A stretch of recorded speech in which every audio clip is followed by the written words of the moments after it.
Hello everybody, and welcome to the very first episode of a mini-series about the surface level operations of three specific attractions in Disneyland's Tomorrowland. Those attractions being Autopia, Monorail, and Star Tours. In this video, I will be going over Star Tours and just some of the basic knowledge that repeat visitors may notice on how they do things, and going into a little bit of detail on what they do as well as why they do it. Please know that I will only be covering these three attractions mentioned, and for this video specifically, it will be the Disneyland version of Star Tours. This video will also have some timestamps, so if anyone wants to skip to something specific, feel free to use them. Now, before we get started, I'd like to make a legal disclaimer for this video series.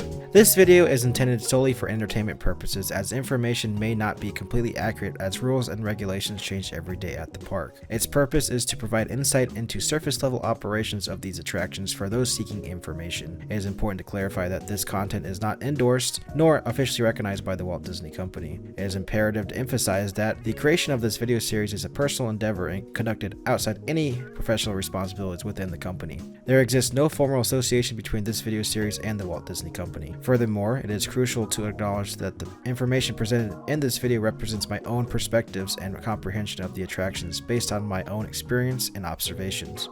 It is independent of any official stance held by the company. This includes any potential future alterations that may occur after the release of this video. Your understanding and consideration in this matter is greatly appreciated. Thank you and enjoy the video. With that out of the way, let's ask the actual question. What is Star Tours? Well, it's a 3D motion simulator type ride that is a highly turbulent thrill ride with the feeling of sharp turns and sudden drops. Now, it is worth noting that this is not a museum or a walkthrough attraction. Yes, it is technically a tour, but of the Star Wars universe. Also, it's worth noting that if you do have any existing health problems, pregnant, and or get easily motion sickness, I would not recommend this ride. Especially if you do not like 3D motion-based rides, as it will most likely cause bad motion sickness for those prone to it. Anyway, the Disneyland version opened on June 3rd, 2011. It takes you through some of the highlights of the 9 mainline Star Wars movies, with C-3PO and R2-D2 as your guides. It's also worth noting that I am covering the Adventure Continues version of Star Tours and not the original version of Star Tours that was opened, I believe, sometime in the late 80s. Besides that, they're also supposed to add more to this in the future. Please see future updates from the company's official online postings for more information. Overall, if you like Star Wars and or thrill rides, this is a great attraction for you. Hop in the Starspeeder 1000 and enjoy your flight. Well, the next question you may have, where is it? I'll tell you where it's not at. It's not located in Galaxy's Edge, even though, yes, myself and a ton of other people agree it should be over there. It's one of those, don't fix it if it technically ain't broken sort of things. It isn't one of the new rides in Galaxy's Edge either. It's not Rise of the Resistance, and it's not Smuggler's Run. Its actual location is at the front of Tomorrowland, right behind Astro Orbiter, and right in front of the Buzz Lightyear's Astro Blasters. Now, let's move on to the outside of the building. Well, before we get into the actual attraction itself, let's talk about the outside and some rules. Star Tours has 2 entrances, the regular standby side and the Lightning Lane side. Please note that I will not be covering how Lightning Lane works or how to use it. Anyway, you must be 40 inches or 101.6 centimeters to ride this attraction. The height requirements are set by the state's Department of Industrial Relations and are not set by the company. They cannot budge on this topic if your child is too small. Please keep in mind this is for the safety of the riders. Now, there are 2 options for those that aren't tall enough. The first being is a rider switch. This will allow those waiting with the person that is too small to go on after the rest of the party has already ridden. Another option is they may give out what they call a stitch card. This is for when your child is tall enough they can quote unquote skip the line for their next visit. Please keep in mind this is a basis by basis case and not guaranteed depending on the situation that is presented. It's also worth noting that babies cannot come into the building, or younglings that are shorter than the height requirement. This is just so they don't accidentally get into the attraction's ride itself. It is unsafe for them to ride, especially since how the ride's nature is. Please do not argue with the cast members, as you cannot bring your babies on this ride. Now, a side note, if your child is tall enough, they must sit on their own. There is no lap sitting at this attraction. Lastly, while your children may meet the height requirement, per Disney's child supervision policy, children under the age of 7 must be accompanied by the age of 14 or older to experience the attractions. Any child 7 or older can ride alone. They are not responsible for your children. They cannot take responsibility for them, and they must be left with another parent/guardian if they are not tall enough to ride this attraction. Please note, this also includes having adults in the same vehicle/row. Example, at Star Tours, they must sit in the same row as their parent/guardian for supervision purposes. Now, let's talk about the standby side. When it's not busy, you just enter through the building and walk through the queue, but we'll touch on the queue later. Now, if it is busy, the extended queue will be opened starting with the outside and then into the inside area. They will also open more tiers as needed. The Lightning Lane side. You enter through the other side of the building across from the Astral Orbiter and scan your ticket/magic band. This is after you've made a reservation for Star Tours, of course. If you see a green light, you're good to continue scanning in the rest of your party or go inside. If you see a blue light, a cast member will ask you some questions. For example, you could have a DOS return time or may not have reservations for this attraction. Let's also talk about those with disabilities or handicap. The standby queue is ADA compliant up until you get into the building itself. Wheelchairs, scooters, and etc. cannot enter the building, as once you get up to the turnstile, well, they can't really go past that, can they? Regular and electric wheelchairs, as well as strollers with a tag indicating that it is used as a wheelchair, can go through the handicap hallway that leads to the elevator. As of making this video, ECV and other electric scooters cannot go up on the flight deck, as there is not enough room for the elevator for them, as well as the flight deck is very small compared to other counterparts around the globe. Keep in mind, this is for Disneyland's only, and I cannot speak for the other ones at the other parks, as they may have different rules for ECVs or other different regulations, of course. Parties utilizing ECVs or parties that decide to leave their wheelchair downstairs will receive a boarding pass that indicates to the cast members that they have a vehicle downstairs and need to return to downstairs after exiting the attraction. I will elaborate on this later. Please keep in mind, this boarding pass does not guarantee immediate entry. This goes for wheelchairs too. Just because you have one does not mean you get to get on immediately. It's also worth noting that regular strollers cannot come into the queue and must be parked at a designated stroller spot, such as the one near the Star Traders gift shop. Once you have met all boarding requirements or have been told what to do for other parties, you're good to enter the queue. That is, after we talk about wait times, of course. Now, one last thing before moving on, a cast member may hand you a red card to hold on to while in line. It just measures the wait time for the attractions. For this attraction specifically, you will give it to the cast member at the top of the turnstiles. Let's go ahead and talk about wait times. As you may know, wait times fluctuate throughout the day, but on average, your wait time for this attraction is somewhere between 15 to 45 minutes. For example, if you see a 5-minute wait for this attraction, you will most likely be walking up straight up to the flight deck. If you see a 60-minute wait, that means they are probably using their extended queue and or Lightning Lane is super backed up.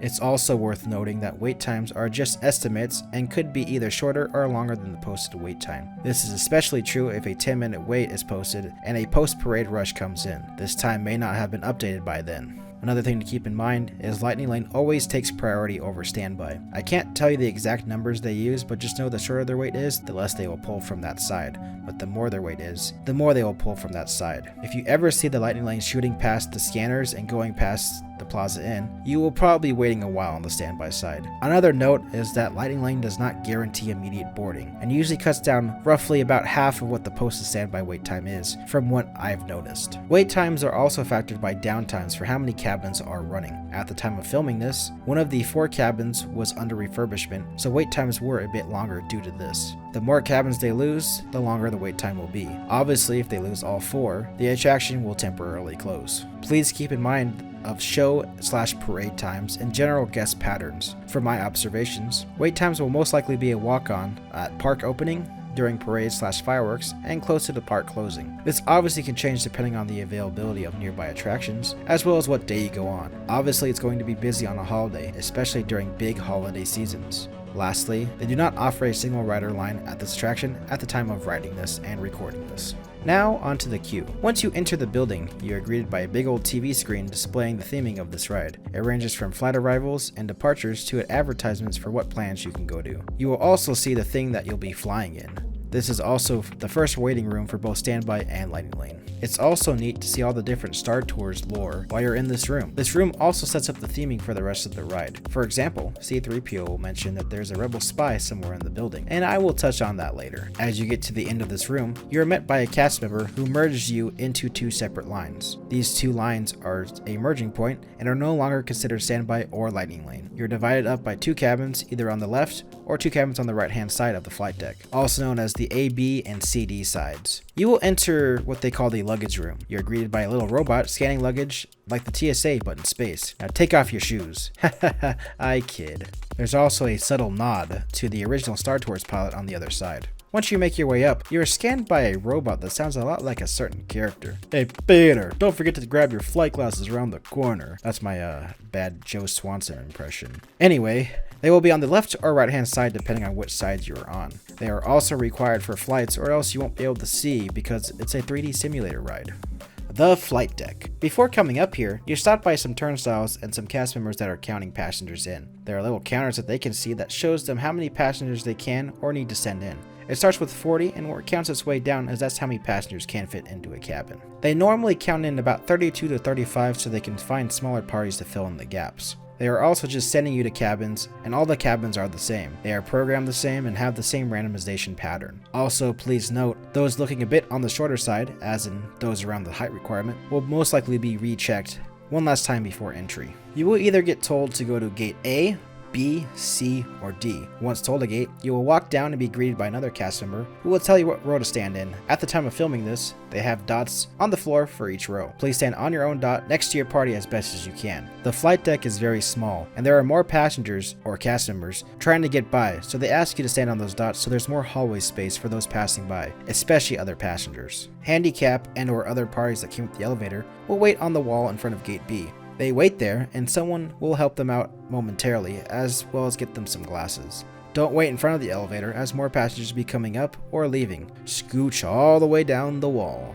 Once you are given a row, you will wait until the previous flight is done. The ride is about 4.5 minutes, so if you are the first to be grouped, please keep in mind you may be waiting that long. A side note, if you want a specific row, please ask and don't just group yourself. Depending on your party size, your party may be placed in a certain row to keep everybody together. Also, if you have a big party like in the double digits, your party will most likely be getting split up into different rows.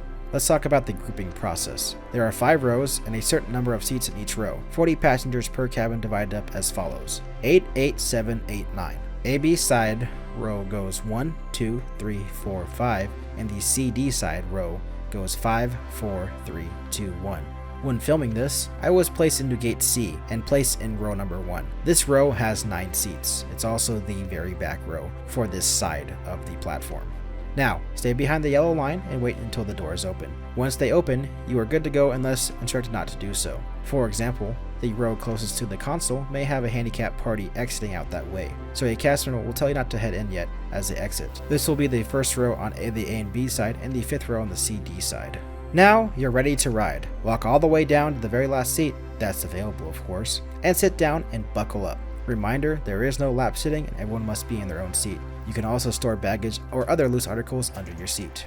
The simulators and star speeders. This is probably the part of the video where most of you are interested in, so please know that this part will be covering the star speeders loading process as well as the ride system and how the ride is. This part of the video may also include some things that will quote unquote ruin the magic, but I'm sure that's what some of you may want to know. Some specific details will be left out for legal and safety reasons, of course. Now, as you sit down, get ready to buckle up and make sure everyone is in their own seat and no bags in hands. Just a side note, these seats aren't friendly to those of a bigger posture. I would not recommend going on this ride if you are on the heavier side due to the narrowness of the seats. It may be an uncomfortable experience for you. Once they come back in from the exit side, they will close the final door, and this is where they do a spiel. This and the door closing is when they take the picture for the Rebel Spy. Now, please keep in mind, the Rebel Spy is actually chosen by the cast member, and they will most likely pick the clearest image of someone that isn't wearing their flight glasses. Something to keep in mind, if you ask and your image is not clear, they won't use it and or they just won't pick you because you asked. It depends on the cast member. If I could, I would probably choose people that were unaware or making a dumb face. For example, if you're picking your nose, I would pick you because it would be funny. The cast members will then walk to the other side of the cabin and lock up the seatbelts. The seatbelts are right to left, so grab from your right and buckle on your left. There's also a panel that lights up to show if everyone's buckled up. So if your seat isn't lit up, it usually means you're not buckled up. Once they do that, they do a final seatbelt check by asking you to tug on your seatbelt. They must check to make sure everyone tugs on their seatbelt, so please listen, as the quicker you do this, the quicker you get to ride. Just a side note, please make sure you buckle up your seatbelt properly. You must wear a seatbelt for this ride for your safety and the safety of others. Thank you. And after that, they make their safety spiel and they tell you to put on your glasses. Just a little fun fact, this is when you're supposed to put on your glasses, but about 60 to 70% of people already have them on at this point. Sillies. They close the last 4 entrance doors and the lights will dim. Then they close up the last entrance door, do a final check to make sure the entrance ramps are clear. Once they have done that, they then launch their cabin and you're beginning your flight. Before we talk about the exiting process, let's talk about the ride system itself. The simulators are obviously not real ships, and they're just big boxes with screens on the front. These big boxes are held up by giant arms, and they tilt the cabins in a direction to give the simulation feeling. There are also 2 projectors on the bottom of the simulators that point at a screen which the audience sees, giving a 3D effect. You were also probably wondering what happens to the ramps that you walk on to get into the cabins. Well, in Disneyland's version, the ramps are raised to the ceiling. It's why you hear a loud machine noise when the doors close and the flight begins, as the exit and entrance ramps are raising. Just a side note, cast members will also check to make sure these ramps are clear, as the ramps will not go up if anything is on them as a safety precaution. It's why they leave for a moment when the last 4 exit doors close. As mentioned earlier, Disneyland's version has 4 different simulators at once. Granted, they all won't be in motion at the same time, but usually when one goes, when one launches. Another one will land and sort of keep the line moving at more of a constant speed. Basically, when one launches, another one will take off, sort of thing. That makes sense. At the time of this video, there are 21 different random segments from each of the films with over 90 different possibilities you can receive. If you see the First Order Troopers, you'll get the new trilogy. If you see the original Stormtroopers, you'll get the prequels and or the original trilogy. There is no overlap. The sequel trilogy will only get the planets and characters from the sequels, and the original 6 will only get the planets/characters from the original 6 films. Each cabin will flip back and forth between these. For example, if you were to rewrite in the same cabin and just got a Hoth segment, the next flight will be something in the new trilogy like Jakku. The ride time is still the same regardless of what segment you get. After your flight is done, you exit out of the cabin to the right and leave the attraction. I will talk about the exit procedure later in the video, as downtimes are something that needs to be mentioned. Downtimes. Sometimes the cabins have issues either mid-flight or before or after their flights. Just a side note, I will not be talking about the nitty-gritty detail of what causes downtimes, but I will mention things on the surface level. I cannot cover those details for legal and safety reasons. Starting with a complete attraction downtime, sometimes all the cabins can't run, so there'll be a bunch of cast members outside, not letting people in. This is also the case whenever another attraction breaks down anywhere, so take a hint that it's closed, and they probably don't know when it's going to be up again. The most common for a complete downtime like this is for earthquakes, fire alarms, or power outages. This also includes loss of show as in audio or other thematic details in the queue and or attraction. Or all the cabins are just having technical issues at once. Please keep in mind all attractions will close for earthquakes, as they must be inspected to make sure everything is fine after the shaking stops. Lightning is also another reason for outside attractions to close, but I will cover that in my Autopia and Monorail videos. Fire alarms are pretty self-explanatory. Disneyland's fire department also must make sure the building is safe before re-entry, so don't smoke or anything inside the building, you jerk. Individual cabin downtimes are usually for issues with a specific cabin. It can range from just a technical issue to an audio issue to whatever the computer tells them. There are things that I cannot tell you about this, but if you know, you know, so congrats. A cabin may also stop mid-flight for these reasons, but I'm not sure what it looks like inside the cabin when this happens, but I can only imagine a blue screen and a sudden stop. I'm sure someone in the comments may have experienced a downtime like this, and can probably elaborate in the comments if they want to, of course. The cabins are supposed to reset back to their starting positions, and the ramps will come down to allow passengers to exit. There may be other scenarios that may happen, but just know that they are extremely rare, and I will not cover them in this video. Just know that the cast members are trained on these sorts of things and will help out. Another reason is a manual stop from one of the cast members. There is a person watching all the cabins to make sure everyone is okay. Sometimes a passenger might be having a medical issue, or may need to get off for whatever the cause may be. They can stop if they see anything out of the ordinary. Now please keep in mind, do not mess around during your flight. This is for emergencies only, and being a clown will just get you kicked out of the attraction and or the park. So don't be a clown. If there is a non-emergency related downtime and you are on the flight deck, or depending on the severity of course, you may be rebooked into a different flight, or if it's a complete downtime, a cast member will most likely issue a re-add or a light lane for a different attraction in the same tier as Star Tours.